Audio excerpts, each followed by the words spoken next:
amigas e amigos, nós estamos aqui de volta com o nosso Diálogos com Salvador. Aqui vamos receber personalidades que participaram ativamente das ações e iniciativas que mudaram a vida dos soteropolitanos.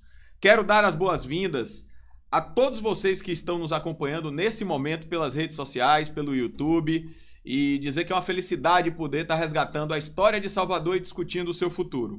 E quero saudar também a nossa convidada de hoje, a primeira mulher a estar aqui no nosso Diálogos com Salvador, né? Foi também ela que também é natural de Cachoeira, no Recôncavo Baiano, se formou em Economia pela Universidade Federal da Bahia, tem uma trajetória lindíssima e belíssima, tanto de identidade com a nossa cidade, quanto também na sua carreira política. Ela foi vereadora de Salvador de 93 a 96, foi deputada estadual, foi prefeita, a primeira prefeita da nossa cidade, foi a primeira senadora do estado da Bahia e hoje eu tenho o privilégio de ser coordenado por ela e ser colega dela na Câmara Federal. Me refiro a Lídice da Mata. Quero aqui primeiro, Lídice, abrir para você e dar as suas boas-vindas aos nossos convidados aqui. Pode ficar à vontade. Bom, eu quero começar agradecendo a você ao convite para que a gente possa bater esse papo, né, e dizer da minha alegria a todos aqueles que lhe acompanham, lhe ouvem e, na verdade, discutem a cidade do Salvador aqui nesse programa, que são Diálogos com Salvador e que, portanto, refletem ou devem de refletir os desafios do dia a dia da nossa cidade. Obrigado, Lídice. Aqui a gente sempre começa perguntando sobre o início da vida política, né? E você tem uma curiosidade maior porque você, vamos dizer assim, começou sua carreira política num tempo do machismo muito mais enraizado na nossa sociedade e você conseguiu se destacar. Então eu queria que você falasse um pouquinho daquele início da sua carreira política, quando você decidiu entrar para a política, como foi aquele início e como foi esse desafio de, sendo mulher, estar ingressando na vida pública, e quando você decidiu assim, eu quero ser vereadora da minha cidade? Olha, Léo, o tempo em que isso aconteceu na minha vida não foi, e nem era para quase todo mundo, uma decisão individual, né? Eu comecei a minha atividade política como militante do movimento estudantil, num tempo em que ainda existia a ditadura militar, né? Meu pai já era um militante político, já tinha sido preso, cassado em 64, então essa marca já foi uma marca decisória, definitiva na vida de todos nós, seus filhos. E quando eu chego à universidade, chego ainda com a ditadura existindo, já mais enfraquecida, mas ainda com força suficiente para impedir as manifestações e a organização partidária, a liberdade de organização partidária e mesmo de organizações sindicais. Então, eu entro na universidade com vontade de participar, mas, ao mesmo tempo, com recomendações de não participar muito, porque meu pai ainda era vigiado, ainda prestava contas ao poder militar, né? Ao poder militar, de tempos em tempos. E, mesmo assim, para mim, foi impossível não participar. Nós começamos uma participação voltada para a melhoria das condições de ensino na universidade. No primeiro dia, a matrícula nossa na universidade, nas 2 turmas de economia, nós paralisamos. O diretório nos ajudou a paralisar a matrícula para que nós garantíssemos as vagas suficientes para todos nós que entrávamos no curso ter as matrículas nas cadeiras que realmente eram mais importantes para o nosso curso.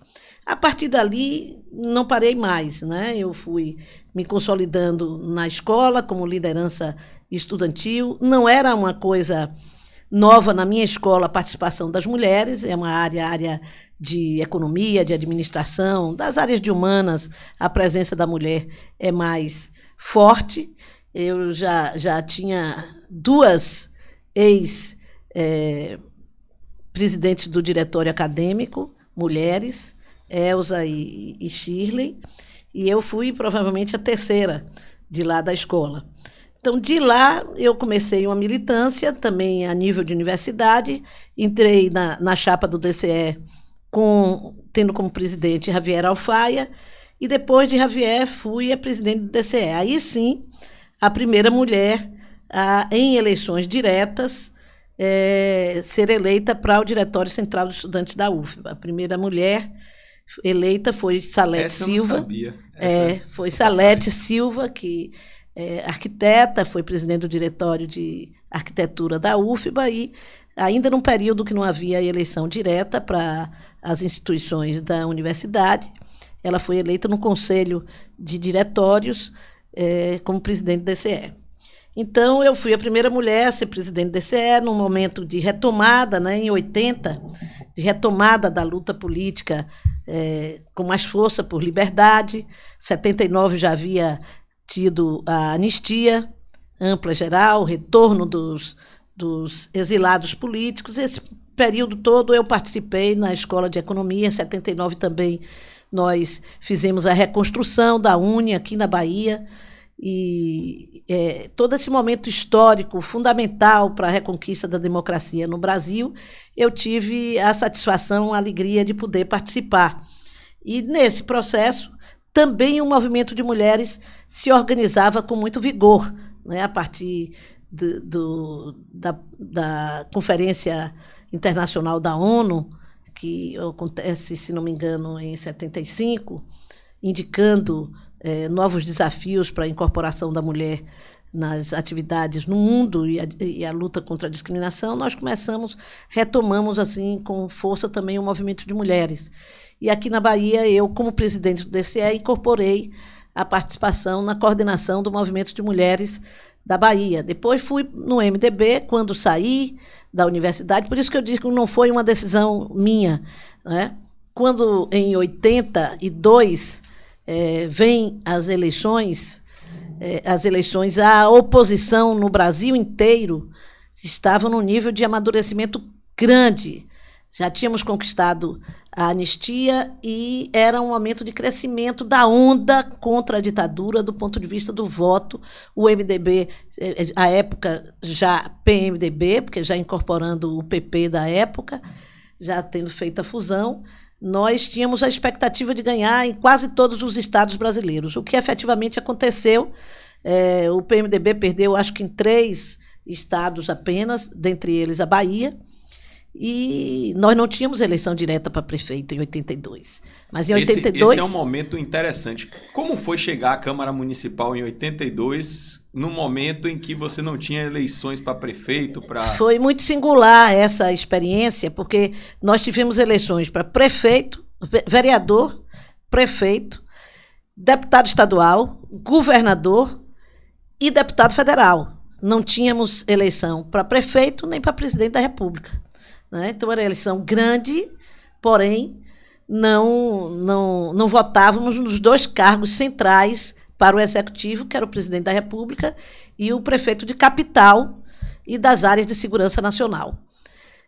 Foi um movimento tão grande em Salvador, do ponto de vista, apesar de nós não termos ganho a eleição do governo do Estado, nós tivemos uma votação histórica em Salvador. Salvador ficou conhecida à época como a capital da oposição.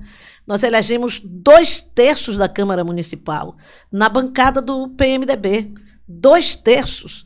O partido do governo elegeu 7 vereadores apenas.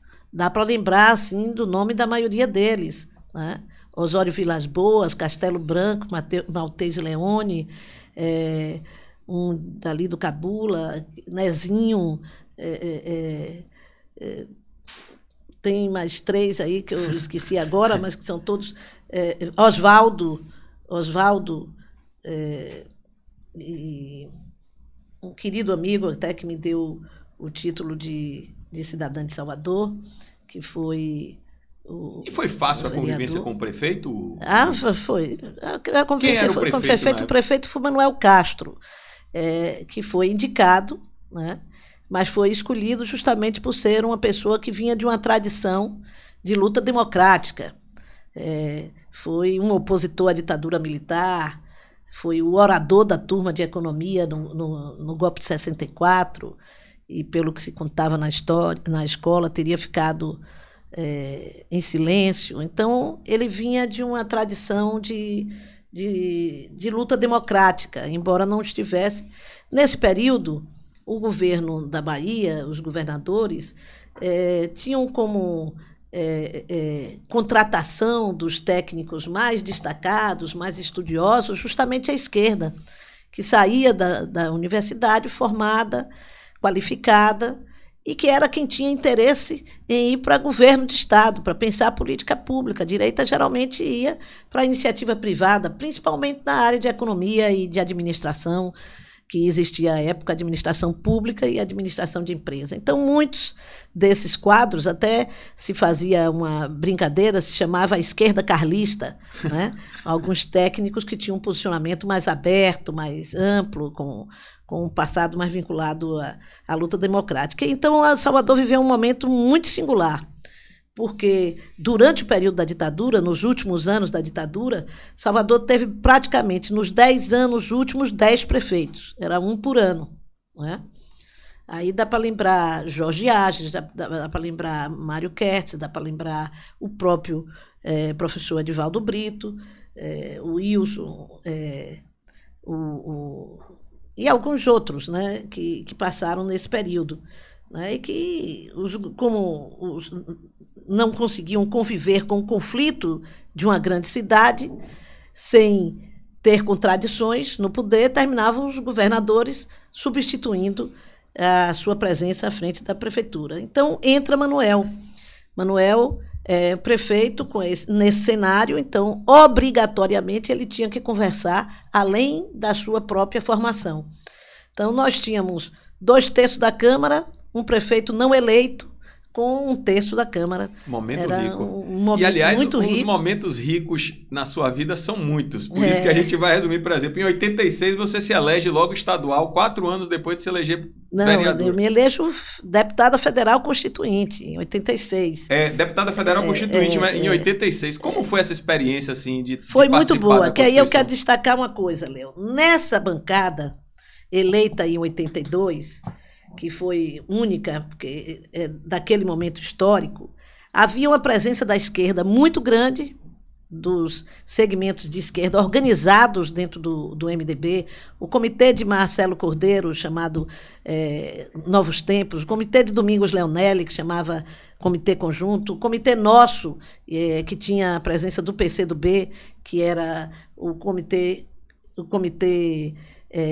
da Tendência Popular, que era Haroldo, o líder do PCdoB, e Chico Pinto. Ainda na clandestinidade, essas forças se organizavam, e nós tivemos, portanto, além de uma bancada de esquerda grande, nós tivemos uma bancada de mulheres grande. Nós elegemos 5 mulheres naquele período, e foi a maior bancada de mulher de capital no Brasil.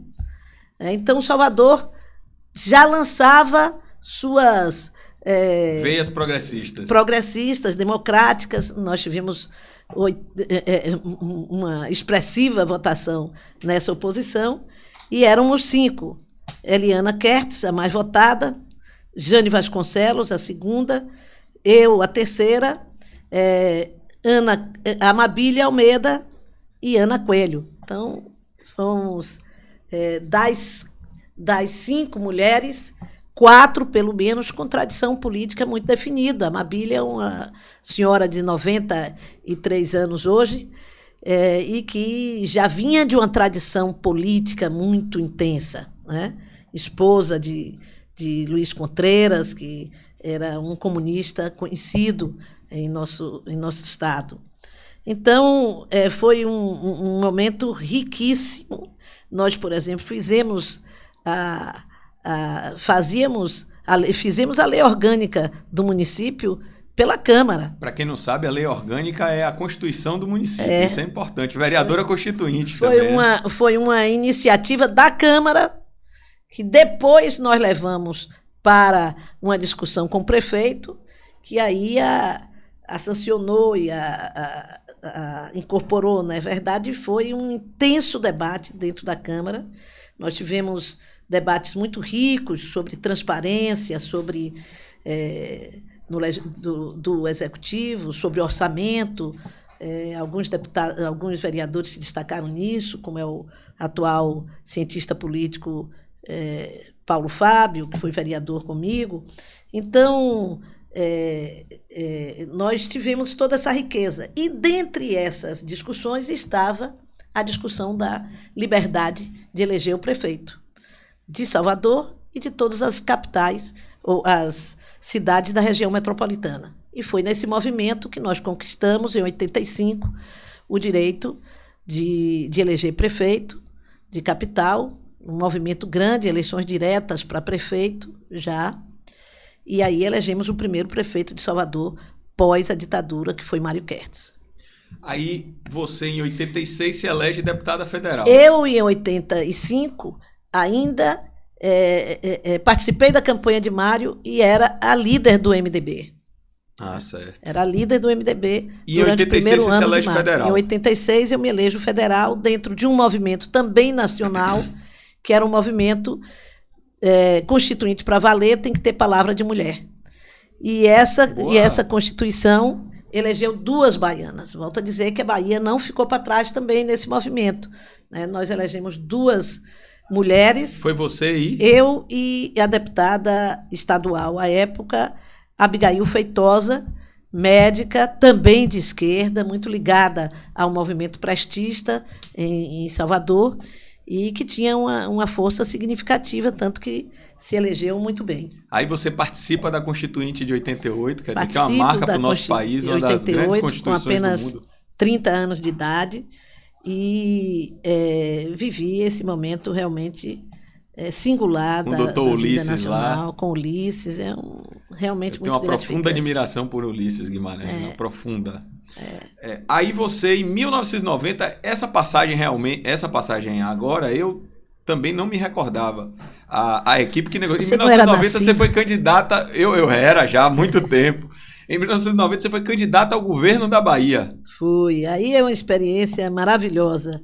Nós saímos daquela situação, nós vivíamos um momento muito difícil, né? Depois de ter conquistado em 86 o governo, com Valdir, vem as eleições presidenciais e, pela primeira vez, conquistamos o direito de votar para presidente, e aí muitos políticos e muitos governadores que acabavam de ser eleitos se envolveram na discussão nacional e, portanto, no debate sobre a presidência da República. E Valdir também foi. Valdir era um homem que era um líder nacional, respeitado nacionalmente, e então se lançou candidato a presidente da República, como Tancredo fez mais tarde.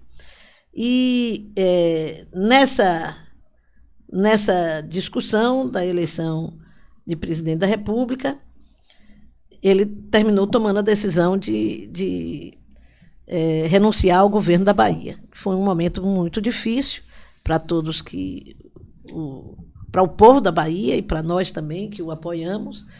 E depois disso, assumindo o seu vice, Nilo Coelho. Nilo Coelho, o governo caiu muito na referência popular, e nós enfrentamos, portanto, 1990 com grande dificuldade de eleger no nosso campo, né? Foi candidato o professor Roberto Santos, que já havia sido candidato antes, em 82, e Antônio Carlos Magalhães voltava à cena política. Aquela eleição ele se elege, não é isso?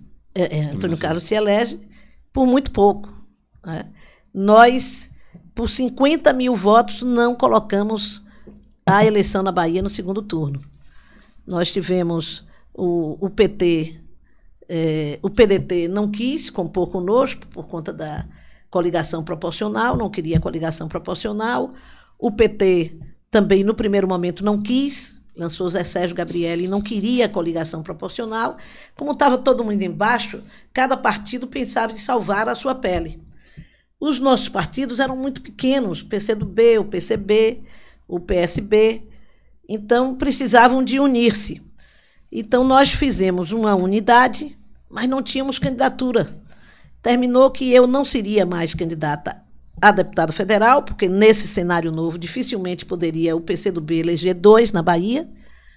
Era a nossa prioridade eleger Haroldo. Beth Wagner tinha sido eleita há pouco tempo vereadora de Salvador pelo PCB, e era necessário fazer essa aliança para salvar os mandatos dos nossos deputados federais e estaduais.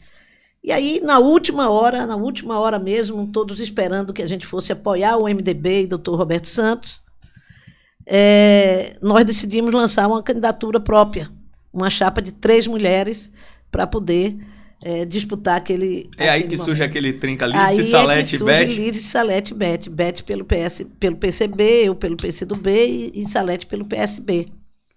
E fizemos uma campanha maravilhosa, única no Estado, né? Sob o lema de uma nova ética, que era a ética feminina, né? E foi uma campanha linda. Nós alcançamos 9,5% dos eleitores do Estado, sem nada. Começamos a campanha fazendo viagem de ônibus, leito, saía daqui 11 horas da noite, chegava em Itabuna às 5 da manhã para fazer campanha. A nível movimento estudantil, né? Como se fosse movimento estudantil.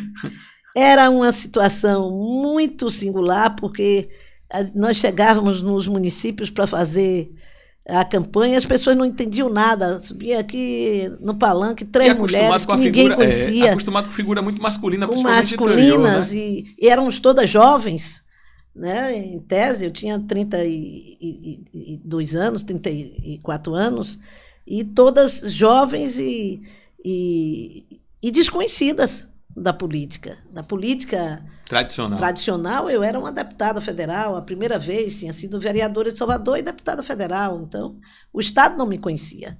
Beth era vereadora, Salete nem mandato tinha, né? E foi uma... As pessoas olhavam, o povo dizia, o que é isso? Quem é que está falando aí?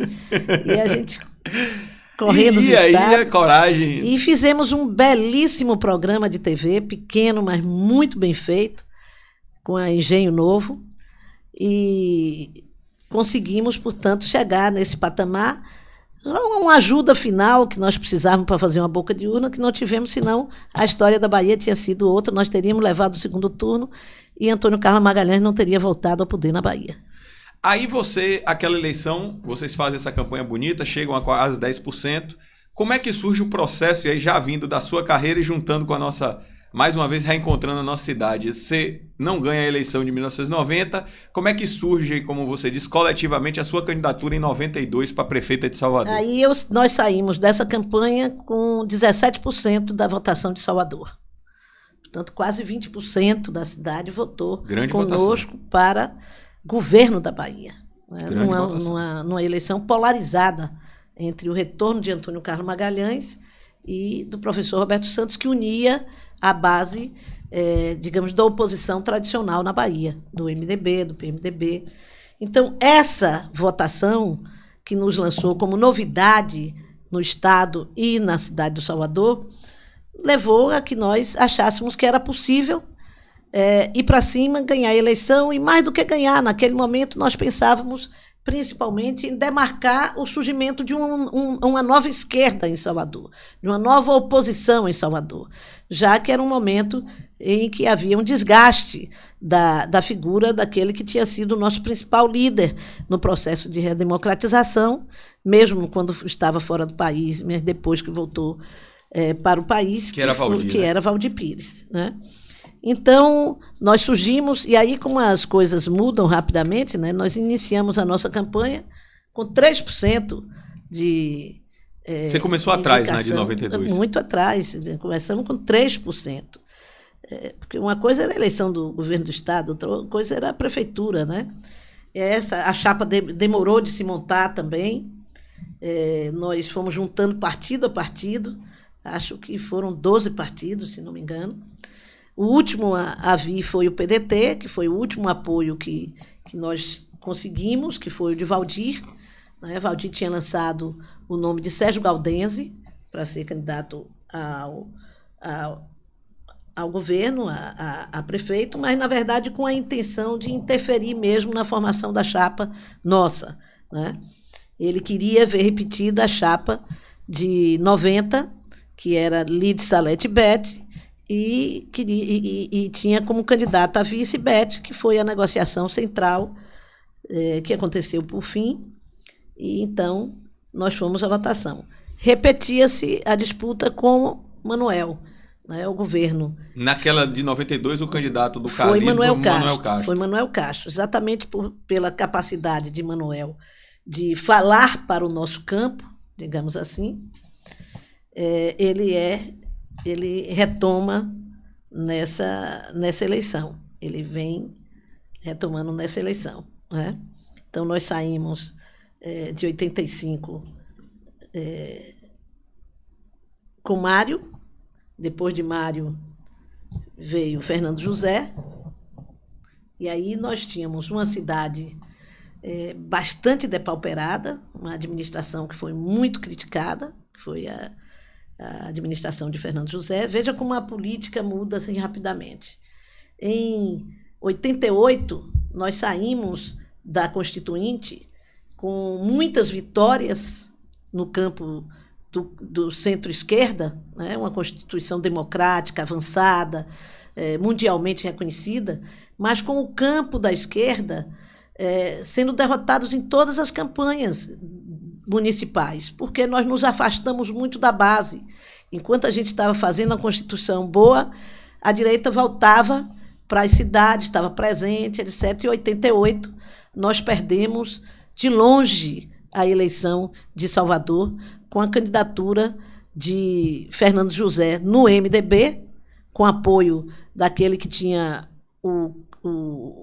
digamos assim, o eleitor político mais importante de Salvador, que era Mário Kertz, e do outro lado, Valdir, que apesar de estar no governo, não apoiou a candidatura do PMDB e apoiou a candidatura lançada por nós esse grupamento, PCdoB, PSB, PCB e mais o PSDB, que surgia da luta contra a divisão do PMDB, e Valdir ficou com esse grupo. Primeiro tinha a candidatura de Jorge Age, depois cedeu a candidatura de Jorge Age para Vigildásio Sena. Vigildásio tinha sido prefeito cassado em 62, mas era um total desconhecido para a minha geração, por exemplo, né? Então, era grande dificuldade. Nós disputávamos com um dos mais populares homens da comunicação da Bahia naquele momento, contra um político tradicional que voltava à cena política depois de quase 30 anos de afastamento. Não era conhecido nem no ambiente da política baiana. Então, foi uma disputa muito difícil, mas nós chegamos a 18% por aí naquela eleição realmente muito singular. Com muitos erros, né, do nosso campo, obviamente, dividir o MDB foi um erro central, né? Então, entra Fernando José. Fernando José, com o apoio de Mário, e no MDB, que era o principal partido da luta democrática, e faz uma gestão que, apesar da gestão de Mário ter sido uma gestão muito moderna, muito boa, muito avançada, ele não consegue incorporar o projeto da gestão de Mário e nem mesmo apresentar um outro projeto mais importante. E vai a uma gestão muito ruim mesmo, até porque ele, apesar de ser um homem da comunicação, não era um político. Então, ele representava um grupo político do MDB, do PMDB, que era o grupo de Pedro Irujo, que era um grande empresário do nosso campo, mas que não tinha um pensamento, não unia um grande pensamento político por trás de si. Tinha dificuldade de quadros.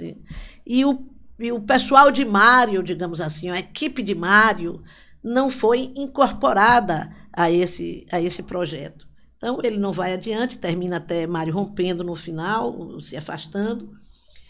E nós vamos para a eleição de 90, já no período Collor, né? Saímos com esse sucesso da eleição. Em 92, nós estávamos em pleno governo Collor. é quando recomeçamos no Brasil inteiro a esquerda a se organizar com um ex-candidato a presidente da República, Lula, derrotado, mas com a força já na sociedade, e vem o impeachment de Collor, e as candidaturas de esquerda no país inteiro cresceram muito nesse período. E nós crescemos a ponto de ganhar a eleição em Salvador. Bacana isso. Aí você ganhou a eleição, né? Você se tornou a primeira prefeita da história, assume Salvador. Quais foram os principais desafios que você enfrentou quando você sentou na cadeira de prefeita? O primeiro desafio foi um desafio político, de ser uma primeira gestão de uma pessoa em oposição ao grupo do governador, que era um grupo tradicional, com o monopólio dos meios de comunicação do Estado, e que não estava a fim de ceder um espaço tão importante do ponto de vista político quanto a prefeitura da capital. Então, essa foi um primeiro desafio fundamental, porque ele envolvia um contexto de governabilidade na Bahia. Para você entender, naquele período nós elegemos o quê? Se elegemos muito, elegemos entre 20 e 30 prefeitos de oposição, que pouco a pouco iam sendo demolidos na sua gestão pelo governador, que ia cooptando cada um deles. Com 6 meses de governo já tinha cooptado pelo menos uns 6 a 7.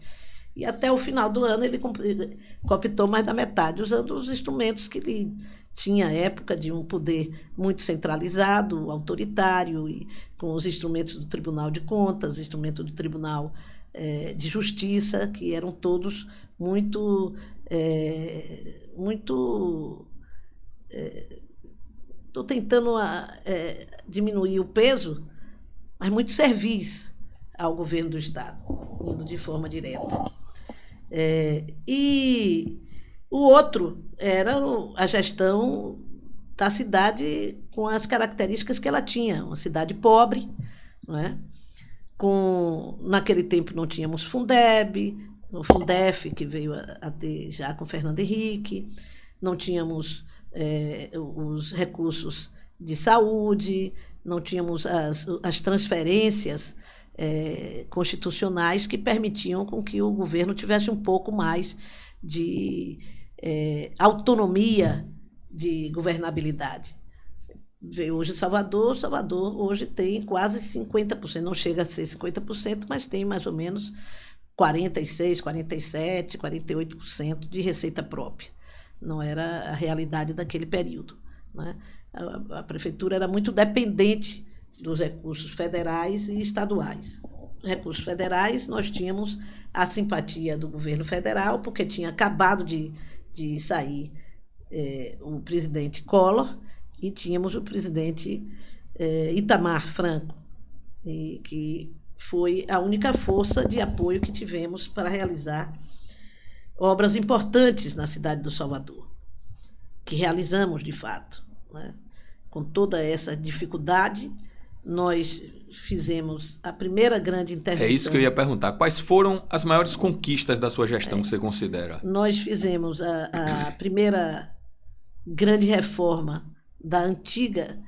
A estação de transbordo Eva, que vinha da Estrada Velha do aeroporto, e no governo de Manuel, virou Nova Esperança com Mário Kertz. Mário redesenhou a estação, recolocou e lhe deu um novo nome que vinha exatamente do que era o central dos problemas da nossa cidade, que era o transporte coletivo. Caro e ruim, né? E a compreensão clara de que era necessário, para atender a cidade inteira com linhas de transporte de ônibus apenas, era preciso ter estação de transbordo, porque a cidade já era do tamanho que é, mais ou menos. Já tinha seus braços estendidos para chegar até onde ela existe hoje, embora tenha crescido um pouco mais, adensado mais, né? Então, tem a estação de transbordo, Nova Esperança, que no meu governo nós demos uma outra leitura dentro do projeto de transporte na cidade, intensificamos o transbordo em Salvador, ampliamos e modernizamos toda a frota de transporte coletivo da cidade e fizemos a primeira estação Pirajá, né, que é a que existe até hoje. Até hoje. No governo de Embaçaí, ele fez uma mudança de piso e disse que fez uma reforma. Me desculpe, prefeito, se estiver nos ouvindo, né? Então, é aquela estação daquele tamanho que ali está. Fizemos, além da estação de transbordo, nós fizemos diversas ligações da cidade. Por exemplo, a Pirajá suburbana foi feita no meu governo. O Embaçaí terminou a ligação, mas ela, na sua essência, 70% dela foi feita na minha administração. Fizemos a macro-drenagem do Rio Paraguari, que tinha sido iniciada no governo de Fernando José, deixando apenas 25% pronta, e que nós fizemos até o final, mudando profundamente a vida do povo de Piripiri, de Nova Constituinte, daquela região.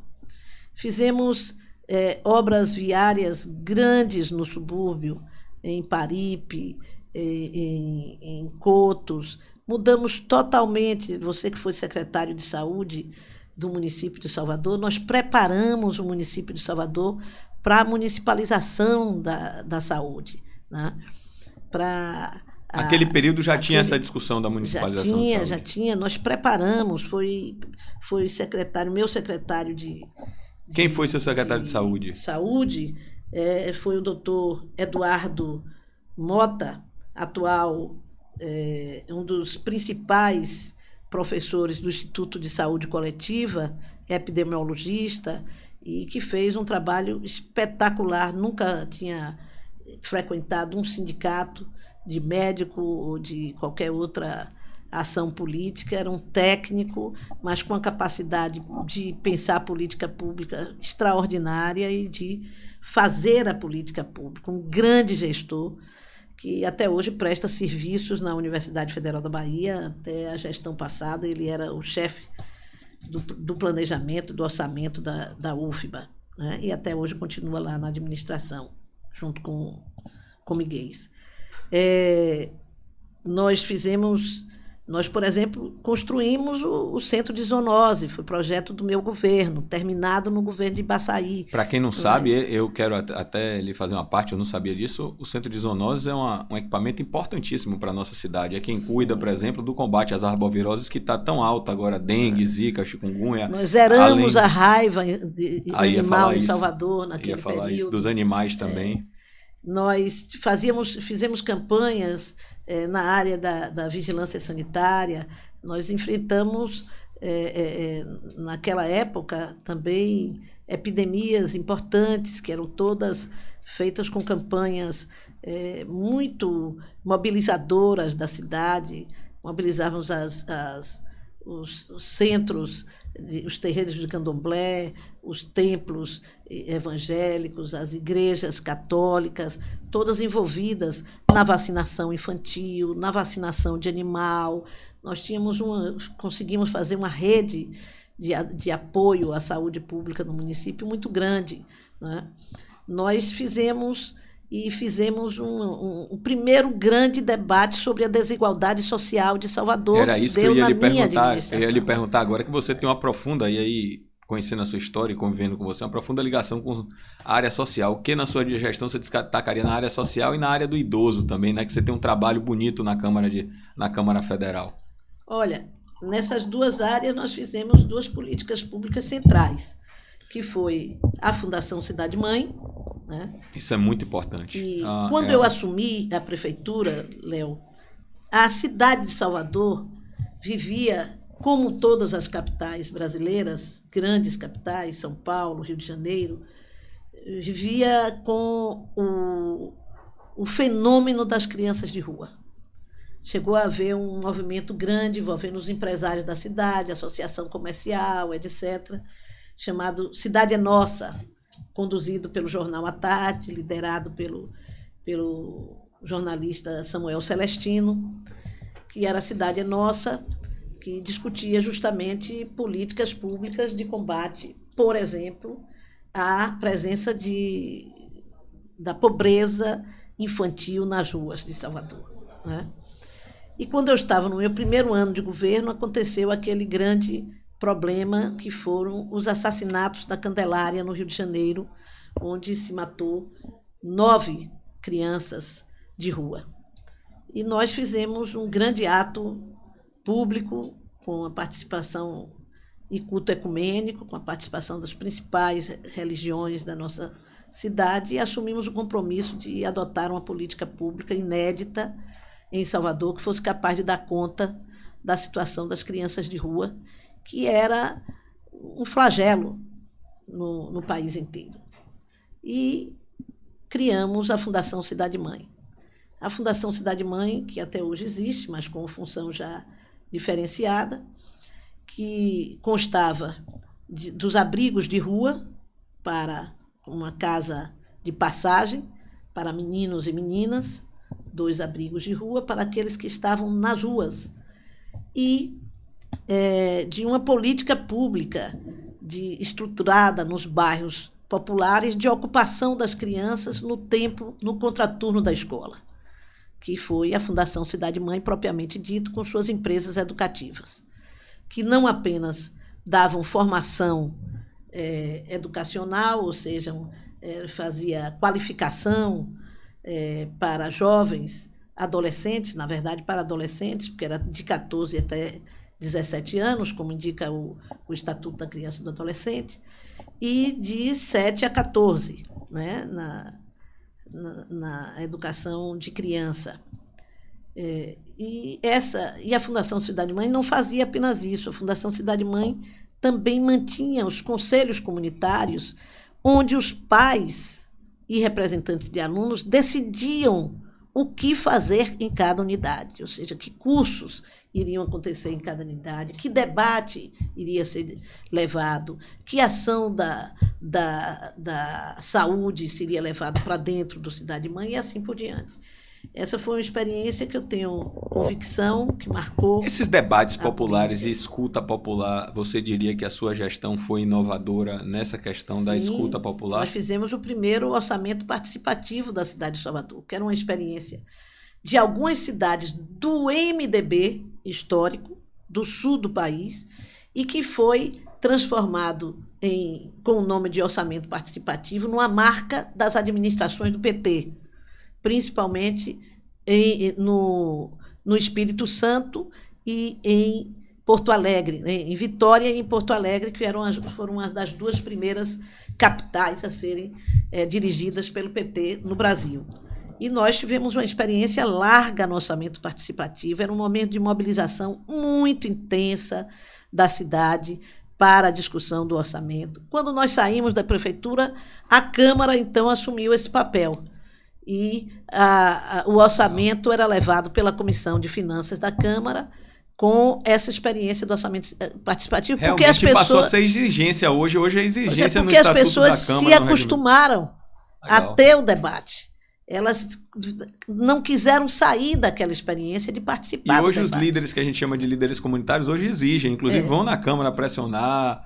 Hoje eu tenho um grande amigo presidindo a Comissão de Orçamento, o vereador Daniel, e ele fala da experiência dele justamente que as lideranças já têm essa cultura, né? Então, foi um passo importante implementar essa cultura. Se não me engano, o vereador Sandoval Guimarães, do MDB. Meu amigo Sandoval, querido médico e amigo, que foi um grande vereador. Era um grande Foi um grande vereador. Eu tive a oportunidade Sandoval. De conviver também. Um grande vereador. E aí, Lídice, uma pergunta que a gente sempre faz aqui nos diálogos com o prefeito. Ninguém consegue fazer tudo, ainda mais que você teve 4 anos.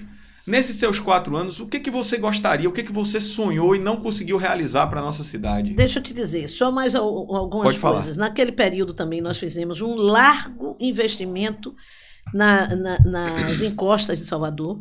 Isso é muito importante, a gente sabe que Salvador sofre nas chuvas. Eu quero destacar que Salvador só vive uma situação melhor, e ela vive uma situação muitas vezes melhor do que teve no passado, porque essa foi uma política permanente do governo de Manuel Castro até os dias atuais. De acordo também. Virou uma política de Estado, Virou do uma município. política do município, seguindo o plano diretor de encostas, discutido pelo Clube de Engenharia à época, né?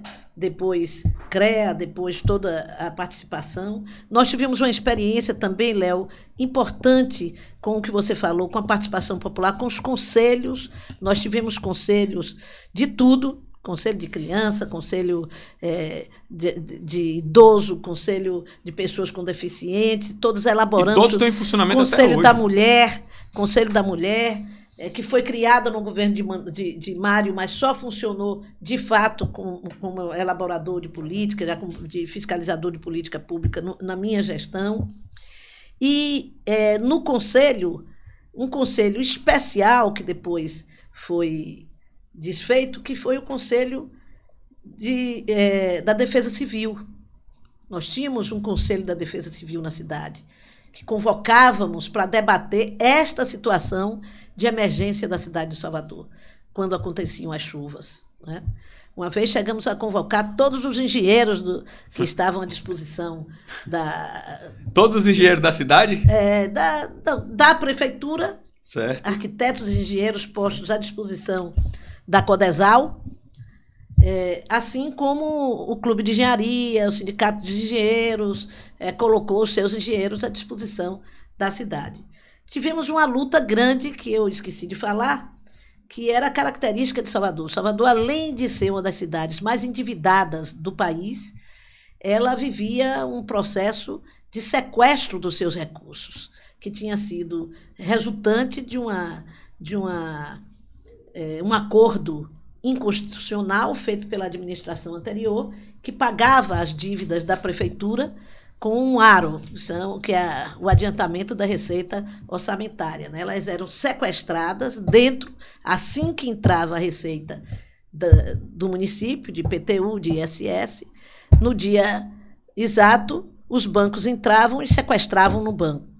É mesmo? Exatamente. E nós fizemos um levantamento, uma auditoria dessa dívida, fizemos a denúncia no Tribunal de Justiça, comprei briga com bons amigos da área de construção civil do município e do Estado. Como diria Joaci, disse que nunca mais quer ter amigo, nem governador, nem prefeito, porque no meu governo e no governo de Valdir, ele só recebeu rebordosa.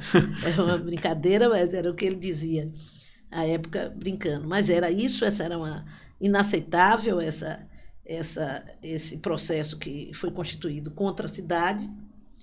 E nós ganhamos, fomos à justiça, conseguimos suspender num determinado período, não permanente, mas conseguiu-se, afinal, o tribunal ficou mais bondoso depois que eu saí do governo e conseguiu derrotar esse contrato quando eu tinha saído, de forma que o prefeito seguinte se beneficiou da ação que nós fizemos. Então foi importante para a cidade. A área da fazenda foi uma área à parte que merece um debate maior, que não dá tempo da gente fazer. Então, nós fizemos muito na cidade, muito menos do que gostaria, por todo o que foi o histórico do meu governo, tanto das injunções nacionais quanto das injunções regionais, do poder persecutório do governo do Estado à época, mas fizemos muito também para Salvador. E isso está presente na minha vida, no reconhecimento constante que chega em cada rua da nossa cidade, em todas as áreas. Seja na modernização grande do carnaval, que nós fizemos, né, que até hoje tem repercussão, e fizemos um processo em que nós fazíamos concurso de banda para fazer carnaval no bairro. Nunca houve uma democratização tão grande do carnaval na cidade de Salvador, do acesso ao carnaval pelos bairros populares e de contrato de bandas, de profissionais, de músicos, músicos não notáveis, além dos notáveis, dos músicos que trabalharam e que se beneficiavam do carnaval da nossa cidade, além de outras coisas. Mas, claro que tem muita coisa que eu gostaria de ter feito e que não fiz. E uma das coisas centrais pelas quais eu me bato na cidade do Salvador é a compreensão da importância econômica para Salvador do seu centro histórico. Não o centro entendido como Pelourinho, mas do centro que vai de Santo Antônio até a Barra. Né? É um centro que alcança, que vai para a Cidade Baixa, para o comércio da Cidade Baixa, para o Tabuão, que alcança o Campo da Pólvora. Este centro de Salvador precisa ter o seu uso rediscutido. Infelizmente, a ambição do capital imobiliário da cidade só tem olhos para a ocupação da orla de Salvador, lugar onde a infraestrutura de saneamento, de energia, de tudo, é muito mais frágil do que o centro já existente. Um centro que se renova no mundo inteiro. A discussão da renovação urbana dos centros históricos acontece no mundo inteiro, nas mais importantes cidades do mundo. É assim que Paris... Inclusive, o governo federal está lançando a possibilidade do Minha Casa Minha Vida sendo com refit agora, né? Com a recuperação desse centro. Exatamente, que é uma discussão que se deu... eu tive a satisfação de poder discutir com a presidente Dilma numa das suas viagens aqui, e que já era um pensamento dela, e que foi uma coisa que discuti. Não é possível recuperar os centros históricos e lhes dar vida sem a mudança do uso, sem a ocupação de novo do uso do centro histórico como moradia. E, para isso, nós temos enorme possibilidade, não é possível, não adianta ficar fazendo a recuperação do piso, a recuperação do asfalto, a recuperação urbana disso e daquilo no centro, sem transformá-lo efetivamente num local de moradia e de realização da economia da cidade. Não adianta gastar dinheiro para simplesmente se reerguer um prédio sem que aquele prédio tenha função econômica. Então, o que é a grande discussão e o grande ativo da economia da cidade do Salvador? Eu acho que essa é uma rediscussão que nós precisamos fazer. Volto a dizer, infelizmente, o capital imobiliário da nossa cidade, os empresários da cidade, da área imobiliária, têm uma visão curta e de curto prazo. São capazes de sair daqui para investir na recuperação do centro de Barcelona, de Lisboa, de Madrid, mas são incapazes de investir para a recuperação do seu próprio lugar de vida. Né? E pensam, como eu disse, de maneira muito rápida nisso. Se você olhar a orla de Salvador, aí se falou muito na liberação do gabarito da orla, coisa que começa a acontecer, mas você não tem um planejamento de fato. Quem vai ao Rio de Janeiro e vai a Copacabana, ou a orla do Rio de Janeiro, com todos os erros que ela tem, com aquela paredão de prédios que impede a ventilação da cidade, etc., mas ela tem uma vida econômica. Ela reúne moradia e comércio o tempo inteiro. Bares, restaurantes, lojas. Na nossa orla quase do Nordeste inteiro não consegue fazer isso. Porque é a visão. Se é para morar, para ver o mar, tem que ter prédio de moradia e pronto, acabado. E não é isso. Aí você passa de noite na orla, a orla está sem vida alguma, porque as pessoas vão para casa, se trancam nos prédios com medo de sair e não há vida na cidade. Não é? Então, a cidade precisa repensar sua economia, seus investimentos imobiliários de acordo com a necessidade de recuperação da vida econômica, da cadeia produtiva da cidade. E a cadeia central de Salvador, a produção central, está vinculada à economia criativa, que é turismo, que é gastronomia dentro do turismo, que é cultura, que é inovação tecnológica. que, portanto, todas essas áreas têm que estar pensadas, e não apenas a ideia de que nós precisamos fazer prédio para os construtores ganham dinheiro construindo e depois acaba. Ficam ricos, saem da cidade, passam a maior parte do seu tempo fora da cidade, seus filhos estudando fora da cidade, ou do estado, ou do país, e eles visitando os outros países, né? Então, é preciso pensar em Salvador. Quando eu me lembro de uma vez que tivemos uma discussão sobre o turismo, que eu dizia, a cidade boa para o turista é aquela que é boa para a gente morar. E continuo achando isso. O turista vem para a nossa cidade para conhecer o que ele não tem na sua, mas ele deseja ter o conforto que ele tiver na sua. Sim. Principalmente o turista internacional. Sim. Então, nós precisamos investir muitíssimo em qualificação dos serviços de Salvador, muitíssimo, não é pouco. Continua sendo uma marca. O governo do Estado, quando nós estávamos com o Leonelli à frente da Secretaria de Turismo, o governo do Estado investiu muito em qualificação das regiões turísticas do Estado, entre elas de Salvador, mas é pouco hoje para a dimensão da cidade e para a dimensão do turismo, que é o grande carro-chefe da economia da cidade. Então, é preciso redimensionar isso e pensar todos os espaços da cidade com base nisso. E tem novos desafios, né, Léo? Antigamente a gente passava... Isso que eu ia chegar. O que você enxerga hoje de desafios que a cidade tem, e se você fosse prefeita, como você enfrentaria? Eu destacaria que você já colocou aí a questão da economia, mas agora que você colocou, alguns convidados nossos colocaram o transporte como grande desafio da cidade, e você trouxe uma discussão que é nacional, que é em relação ao crescimento das populações de rua, especialmente nas capitais brasileiras. Uhum. E dentro dessa discussão do transporte, nós precisamos repensar as cidades. A cidade cresceu muito. Eu tenho muitos anos que saí da prefeitura, 30 anos praticamente, né? O orçamento da cidade cresceu 8 vezes do meu tempo para cá. Nós somos a segunda cidade mais rica do Nordeste. Rica no Nordeste é uma expressão, porque nenhuma das nossas é rica. Capitais é rica. Né? Até porque elas são marcadas pela desigualdade social, que é o grande flagelo de Salvador, é o grande desafio de Salvador. O desafio de Salvador é ser uma cidade melhor para quem vive em Salvador e que trabalha em Salvador.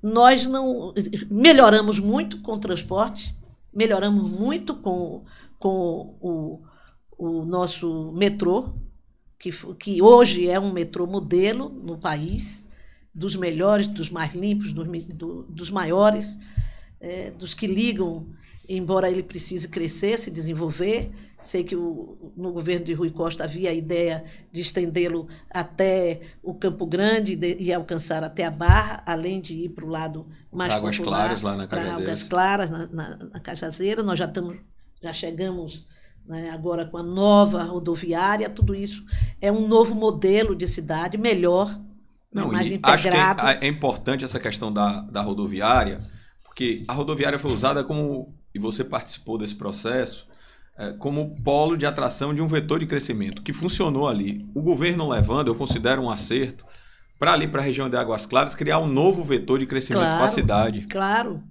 Olha, Léo, quando eu era estudante, a rodoviária era ali na... Quidaban?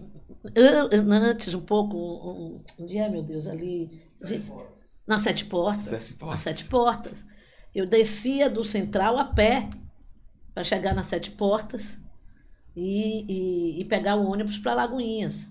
Né? Então, para um transporte é para onde vai o comércio, para onde vai o desenvolvimento da cidade. Isso é básico. Né? Então, acho que é muito acertado. Todo o comércio, tudo ali se desenvolveu com duas coisas.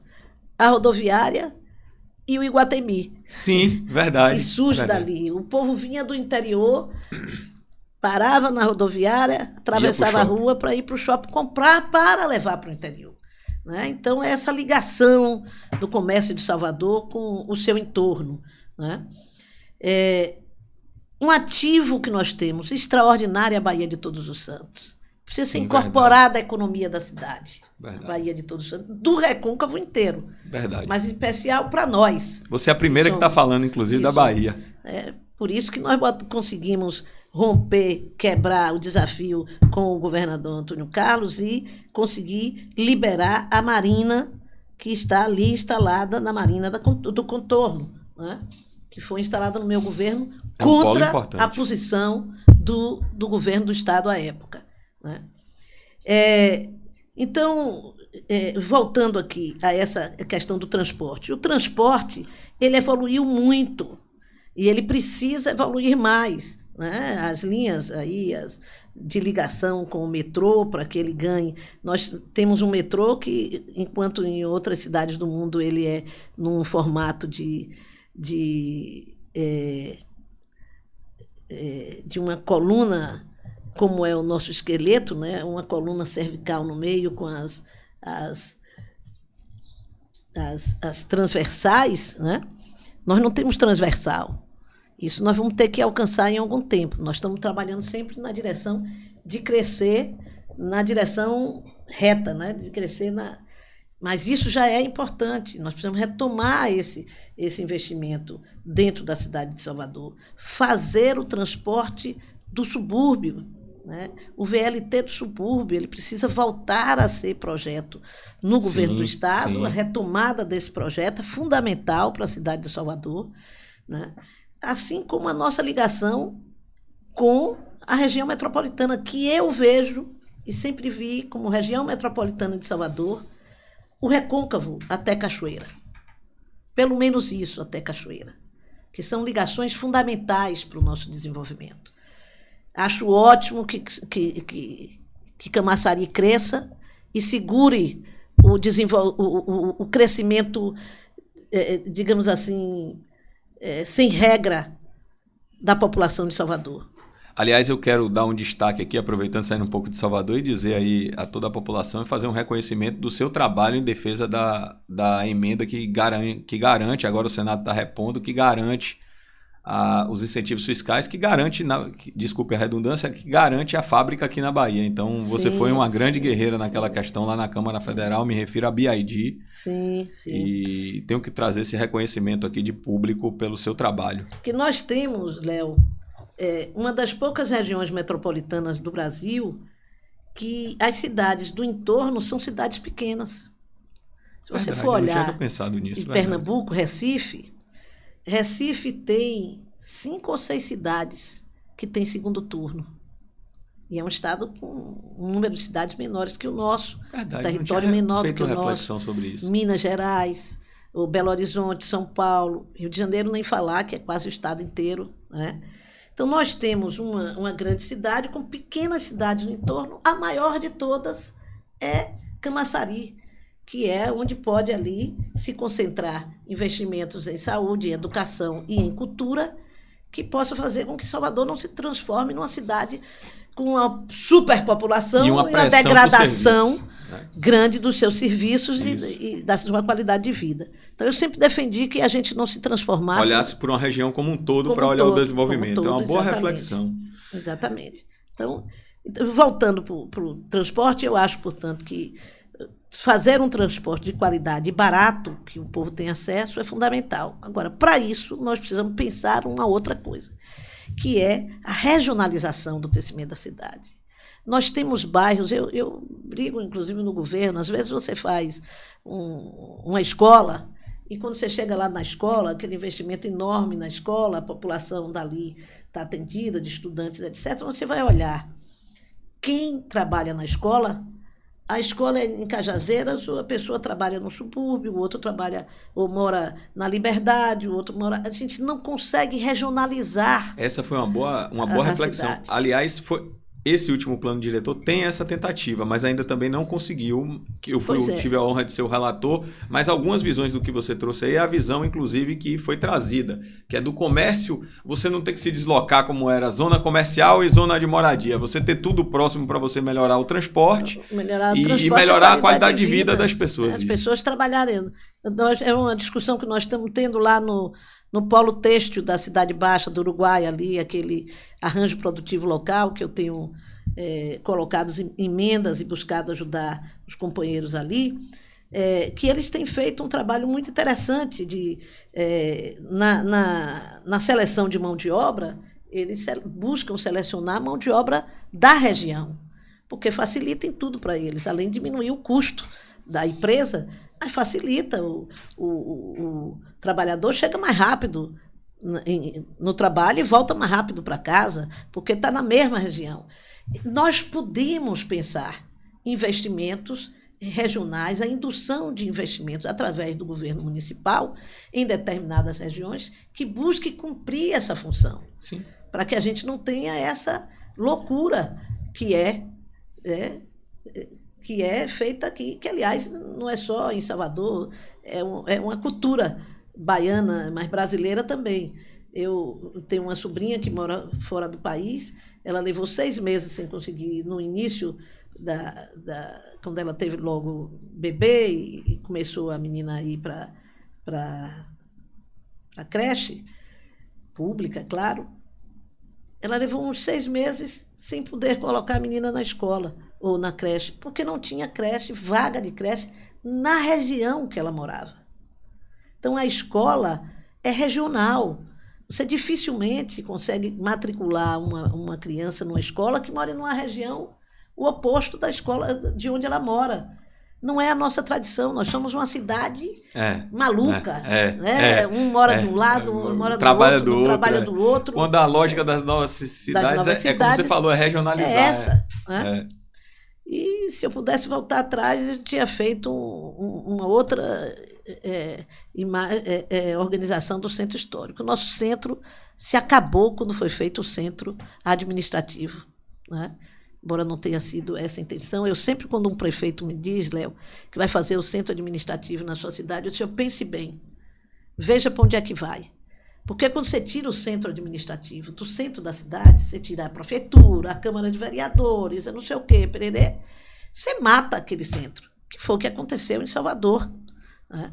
Hoje, a Câmara está lá, é um elemento extremamente importante para a manutenção da vida do centro histórico. E teve-se essa compreensão, inclusive, da prefeitura pegar e botar os principais órgãos no comércio ali para poder ajudar. Há muitos anos está se tentando isso. Sim. Mas quando há... Eu acho até que foi Sandoval que começou essa provocação. Quando há uma puxada total para o outro lado, é um movimento de resistência, quase, essa permanência da prefeitura, dos órgãos municipais em torno do centro. É muito importante.